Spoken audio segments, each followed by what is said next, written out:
will give you a 50% hike. Leave your IT job in Dubai and come work in Thailand and will change your future. कुछ इस तरह का job offer दिया था recruiter ने। Myanmar के मावली में बंधक बना गए लगभग 300 इंडियन को, जिनमें से 30 तो केरला के ही हैं।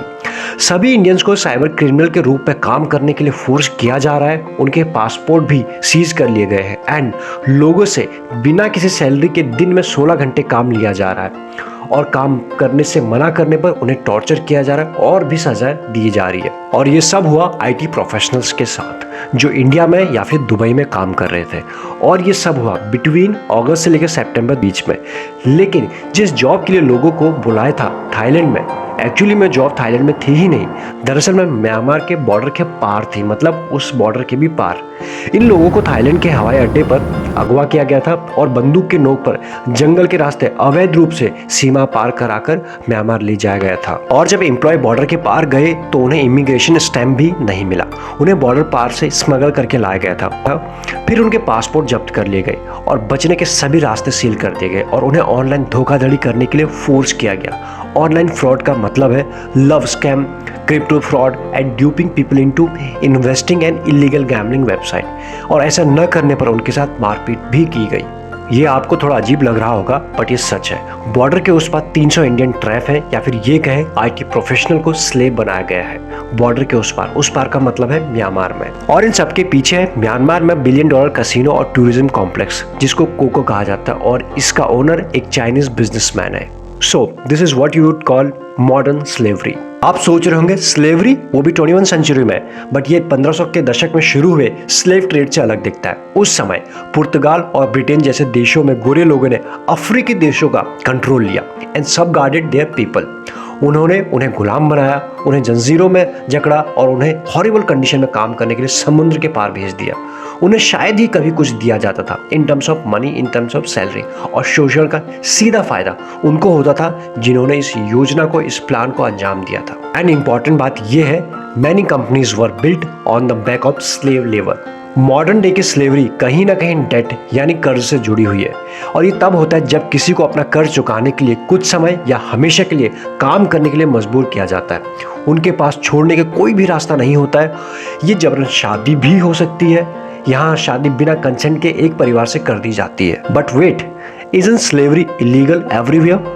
खैर, इसका जवाब इतना आसान नहीं है। जरूर डेनमार्क, ब्रिटेन और अमेरिका जैसे देशों ने कुछ 100 साल पहले इस प्रथा को गैरकानूनी घोषित कर दिया था, बट इन रियलिटी 94 देशों में गुलामी को अपराध घोषित करने वाले स्ट्रॉन्ग कानून ही नहीं है।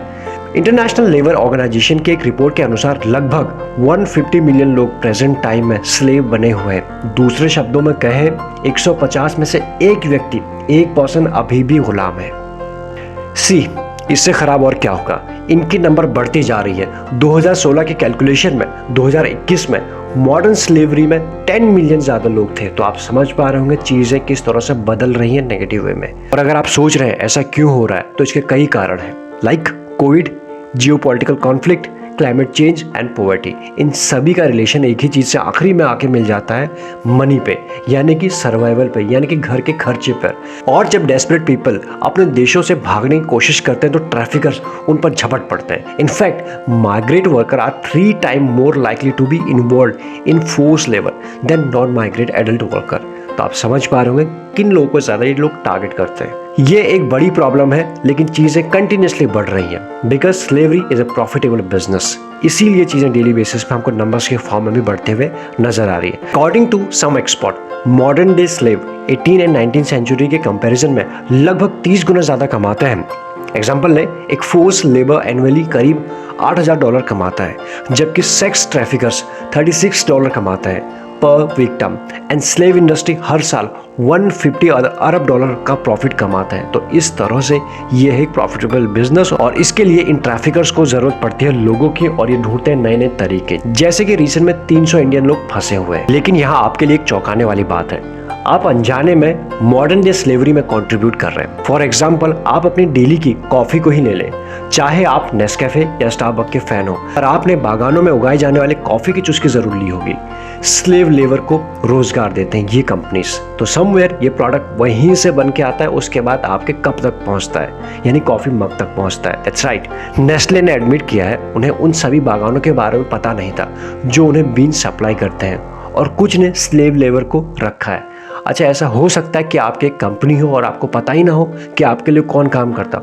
वो ये ज़रूर हो सकता है फाउंडर को नहीं पता कि उनके लिए कौन इंटर्नशिप सबसे नीचे लेवल पे काम कर रहा है, लेकिन फनल को तो पता रहता है कि उनकी कंपनी में कौन किस लेवल के ऊपर काम कर रहा है। तो ऐसे में नेस्ले ने तो कह दिया। ऑल्दो अगर हम नेस्ले के बारे में जाने तो बहुत कुछ ऐसा है जिससे आप खुश तो नहीं होंगे as an Indian. Next example की बात करें, जब भी आप थाईलैंड से इंपोर्टेड टूना की कैन खरीदते हैं तब भी आप कंट्रीब्यूट कर रहे होते हैं।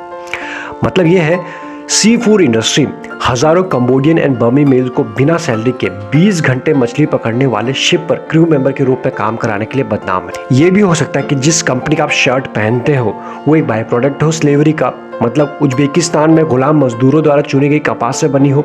और अगर आप इस साल के एंड में फुटबॉल वर्ल्ड कप के लिए कतर जाने का प्लान बना रहे हैं, you might be cheering from stadium that were built on the back of forced labour. तो ये भी आपको ध्यान रखने की जरूरत है, जाने अनजाने में किस तरह से हम कंट्रीब्यूट करते हैं। ये तो थे कुछ एग्जाम्पल, इसके अलावा भी बहुत सारे एग्जाम्पल हैं। इन सबके बाद एक सबसे ज्यादा इंपॉर्टेंट सवाल निकल के आता है कि हम मॉडर्न डे स्लेवरी की इस प्रथा को कैसे एंड कर सकते हैं। दैट्स ट्रू, ये सच है, हर कोई करना चाहता है, किसी के पास इसका क्लियर आंसर है ही नहीं।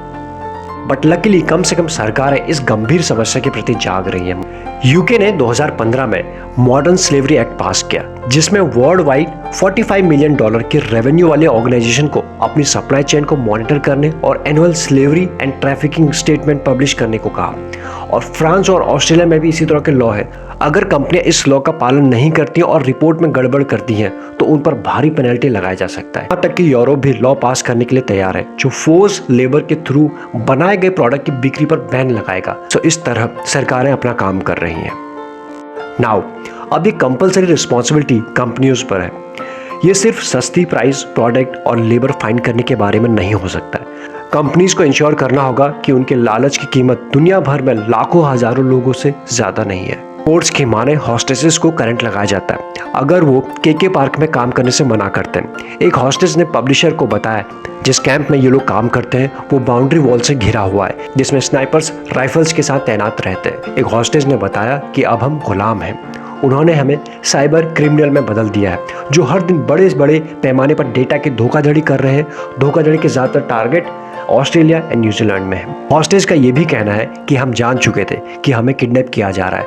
जब एयरपोर्ट से हमारे साथ जो आर्म पर्सन हमारे साथ ट्रैवल कर रहा था वो हमारी सेफ्टी के लिए नहीं था। एक हॉस्टेज ने बताया कि हमें रूल्स एंड रेगुलेशन के बारे में उन्होंने बताया। साथ ही में ये भी बताया कि अगर हमने भागने की कोशिश की तो वो हमें गोली मार देंगे और हमारे पासपोर्ट के साथ हमारी बॉडी को थाईलैंड के बॉर्डर पर फेंक देंगे। तो कुछ इस तरीके से ट्रैफिकर्स आज के टाइम में पैसा कमाने के नए नए रास्ते ढूंढ रहे हैं और टारगेट कर रहे हैं इंडियंस को कहें या फिर ये कहें आईटी प्रोफेशनल्स को। कि जिस तरह आईटी पूरी देश और दुनिया में बढ़ रहा है, सारी चीजें डिजिटल हो रही हैं, वही फ्रॉड के मामले भी, फ्रॉड के नए नए तरीके भी बढ़ते जा रहे हैं। तो ऐसे में आज के दिन में अगर हम बात करें 300 इंडियन फंसे हुए या फिर ये कहें 300 आईटी इंडियंस को स्लेव बनाया गया है और फोर्स किया जा रहा है रॉन्ग काम करने के लिए। तो एज पर रिपोर्ट अब तक 9 लोग भारत लौट आए हैं, उनमें से कुछ को क्रिप्टो करेंसी में फिरौती देने के लिए कहा गया था, कुछ ने तो पे भी किया, उसके बाद ही वो लोग जैसे तैसे अभी लौट आए। तो ये है रिसेंट में किस तरह का फ्रॉड, किस तरह की चीजें चल रही है और टारगेट कर रहे हैं उन्हीं लोगों को जो लोग अनएम्प्लॉयड हैं, जो लोग नीडी हैं एंड जो लोग जॉब ढूंढ रहे हैं, जो लोग स्पेशली बात कर रहे हैं बाहर जाके जॉब सर्च कर रहे हैं, तो उन लोगों को ये लोग टारगेट कर रहे हैं। इस वीडियो में इतना ही, मिलेंगे नेक्स्ट वीडियो में। तब तक आप नए केस स्टडी के लिए इस चैनल को फॉलो कर सकते हैं। Thank you so much.